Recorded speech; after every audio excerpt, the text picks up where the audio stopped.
Welcome बच्चों। विज्ञान कक्षा में आपका बहुत स्वागत है। और आज हम इस चैप्टर को फाइनली ख़त्म करने वाले हैं। उसके बाद हम इसके क्वेश्चन आंसर करेंगे नेक्स्ट वीडियो में। तो इसका एक नया टॉपिक जिसके बारे में तुमने कक्षा 6 कक्षा 7 में नहीं पढ़ा है वो है ई गवर्नेंस। मैंने ये नया शब्द तुम्हें बता दिया था, जिससे तुम थोड़ा बहुत इसको किताब में देख लो। ई गवर्नेंस से क्या मतलब है? गवर्नेंस शब्द बना है गवर्नमेंट से, यानी ई गवर्नेंस यानी ई शासन। तो गवर्नमेंट जो शासन करती है या जो भी हमारे लिए योजनाएं लेके आती है वो हमें ऑनलाइन ही मिल जाएं। हमें बहुत ज़्यादा उसके लिए बाहर ना जाना पड़े। हम अपना फ़ोन उठाएं, उसमें पहुँचें गवर्नमेंट के ऑनलाइन पोर्टल पर और अपनी सुविधाएं अवेल कर लें। वो सुविधाएं हमें मिल जाएं।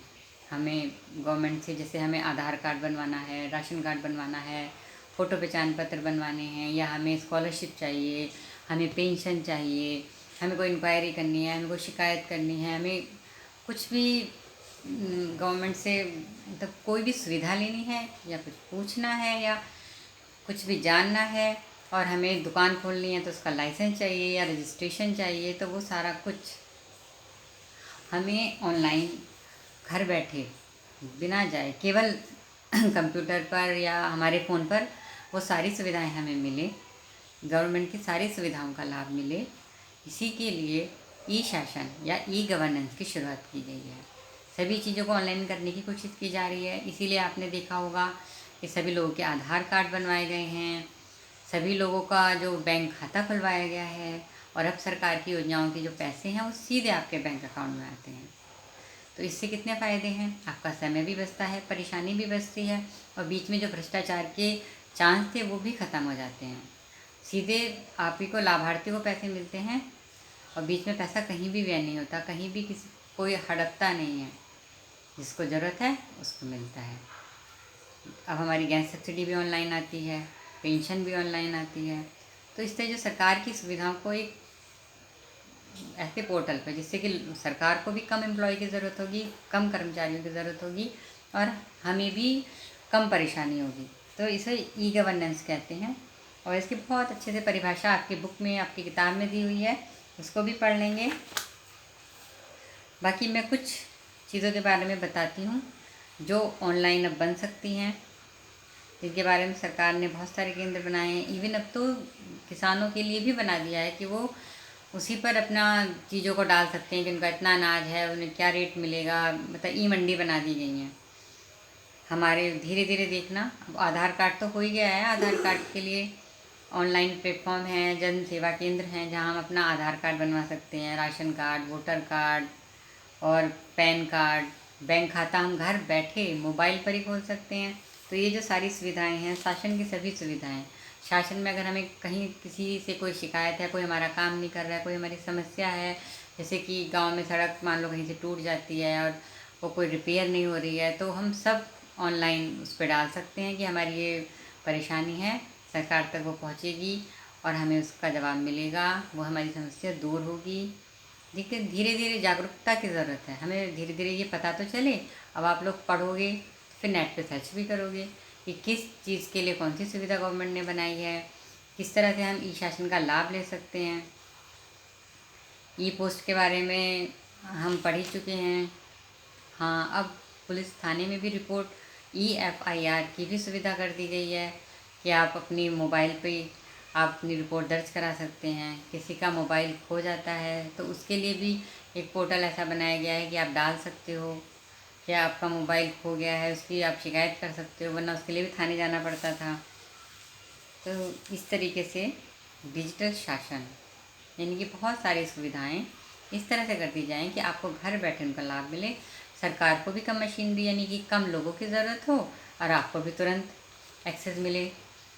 इसके लिए ई गवर्नेंस की जो शुरुआत की गई है वो भी कब पॉसिबल हुआ? जब विज्ञान ने हमें कंप्यूटर दिया, विज्ञान ने हमें लाइट दी, विज्ञान ने हमें मोबाइल और इंटरनेट इस तरह की सुविधाएं दी। तो बेटा, विज्ञान का क्षेत्र बहुत ही विस्तृत है। हर क्षेत्र के वैज्ञानिक होते हैं। कृषि के भी वैज्ञानिक हैं, चिकित्सा के क्षेत्र के भी वैज्ञानिक हैं, तकनीकी के क्षेत्र के भी वैज्ञानिक हैं।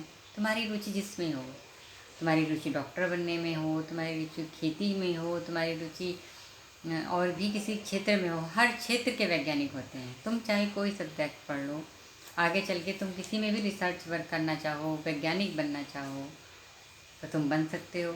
इवन ये सोचो, इतिहास के क्षेत्र के भी वैज्ञानिक होते हैं जिन्हें हम वैज्ञानिक नहीं, कुछ अलग नाम से भूतत्ववेदा और इतिहास शास्त्री, इतिहास भूगर्भ शास्त्री, इस तरह के नाम देते हैं।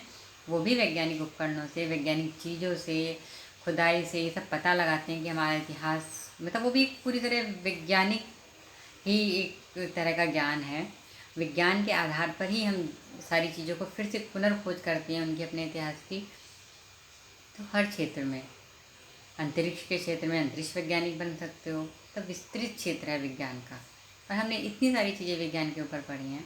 और हमने ये जाना है, अगर हमें वैज्ञानिक नहीं भी बनना तो भी हमें विज्ञान की क्यों ज़रूरत है, क्यों जानना चाहते हैं, ताकि हम जान सकें कि किसी भी चीज़ का क्या कारण है। अगर कोई समस्या है तो उसे हमें कैसे दूर करना है। सरकार की क्या क्या सुविधाएं हैं, क्या क्या योजनाएं हैं, उन्हें हम अपने फ़ोन के ही जरिए जान सकें। पर हम तब जानेंगे ना जब हमें इस तकनीकी का पता होगा। आज आप बच्चे इस तरह से ऑनलाइन पढ़ रहे हैं, क्या पहले आप सोच सकते थे कि हम ऐसे पढ़ेंगे? लेकिन ये तकनीकी तो पहले से थी, पर हम जानते नहीं थे, और हमें पता भी नहीं था कि मुझे भी इतना अच्छा लगेगा और आप लोगों को भी रुचि होगी कि आप इस तरह से सीखना पसंद करेंगे। अब आप अपने मन चाहे समय पढ़ सकते हैं। पहले क्या होता था, सुबह को अगर आपको काम है कोई तो आप चले गए, आप स्कूल नहीं आए और आपका लेक्चर निकल गया। अब इस तरह से पढ़ने से क्या लाभ है, अगर आपका लेक्चर उस समय आप नहीं सुन पाए जब हमने वीडियो डाली, तो आप उसको कभी भी सुन सकते हैं, क्योंकि वैसे भी ये यूट्यूब पे सेव है सारी वीडियो। आपको नहीं समझ में आया तो मैडम हो सकता है आप उनसे कह रहे हैं तो दोबारा समझा दें, पर एक से दूसरी बार मान लो तब भी नहीं समझ में आया तो आपको कहने में, पूछने में भी संकोच होता है। लेकिन वीडियो होने से आप वीडियो को 10 बार देखो, फिर भी नहीं समझ में आता, व्हाट्सएप पे क्वेश्चन पूछ लो। तो कितनी सुविधा है, अपनी स्पीड से पढ़ सकते हो। अगर किसी बच्चे की स्पीड है, वो जल्दी सीख लेता है, तो वो जल्दी जल्दी वीडियो देख के जल्दी सीखेगा। और किसी बच्चे की स्पीड कम है तो वो एक ही वीडियो को रिपीट देखे। लेकिन सीखने की जो क्या कहना चाहिए, सीखने की जो हमारे पास सामर्थ्य, मतलब हमारी जो क्षमता है, उसके अकॉर्डिंग हमारे पास सारे साधन हैं, हमारे पास पूरी अपॉर्चुनिटी, पूरा अवसर है सीखने का। हमारी स्पीड कम हो या ज़्यादा हो, यही तो होगा ना कि एक बच्चा एक बार में सीख रहा है, आप 2 बार में, 4 बार में सीख जाएंगे। परंतु आप पे है ना अब ये अवसर कि आप सीख सकते हैं। अब स्कूल नहीं गए तो निकल गया, ऐसा नहीं है। अब आप मान लो आपका अभी पढ़ने का मन नहीं है तो आपने फिर बाद में देख लिया, अभी समझ में नहीं आया तो दोबारा देख लिया। मैडम तो बार बार नहीं पढ़ाएंगी ना। और फिर इसमें आप जिम्मेदार बनना भी सीखेंगे। जिम्मेदारी से आप पे ये जिम्मेदारी है कि आपको कोई कहने वाला नहीं है। आप खुद वीडियो देखेंगे, खुद क्वेश्चन करेंगे, नहीं समझ में आएगा तो पूछेंगे, तो धीरे धीरे आप खुद जिम्मेदारी ले लेंगे अपनी एजुकेशन की, अपनी शिक्षा की, और रुचि भी आएगी सीखने में। मैं कोई नया वर्ड बताती हूँ, उस नेट पे सर्च करके देखो कि उसके बारे में आप, जैसे रोबोट से मैंने बताया था ऑपरेशन होते हैं, सर्च करो, देखो, जानो क्या क्या नई नई चीज़ें हैं। रुचि पैदा करो, विज्ञान को जानो, समझो, अप्लाई करो, सोचो तुम्हारे जीवन में ये और क्या परिवर्तन ला सकता है, तुम इसका प्रयोग कैसे कर सकते हो। पढ़ लिख के कुछ बड़ा वैज्ञानिक या अध्यापक या कुछ बनना है तो अच्छी बात है, बनो। अगर नहीं बहुत पढ़ने का भी मन है तो कम से कम हाई स्कूल, इंटर करके तुम अपनी रुचि का क्षेत्र चुनो और फिर उसमें होशियार बनो। उसमें देखो कि विज्ञान ने उस क्षेत्र में तुम्हें कौन से उपकरण, कौन सी तकनीकें दी हैं कि तुम उसके मास्टर बन जाओ। काम कोई बुरा नहीं होता यदि तुम उसके मास्टर हो तो, अगर तुम उसमें एक्सपर्ट हो तो तुम चुनाव कर सकते हो, व्यापार करना है या नौकरी करनी है।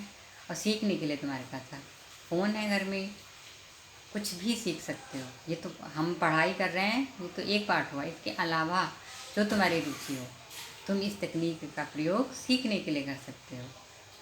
तो ठीक है बच्चों, बधाई हो, पहला चैप्टर पूरा होता है। अभी अगली वीडियो में हम इसके क्वेश्चन आंसर्स करेंगे और कोशिश करेंगे कि काफ़ी हद तक ऐसे ही कर पाएँ, समझ पाएँ।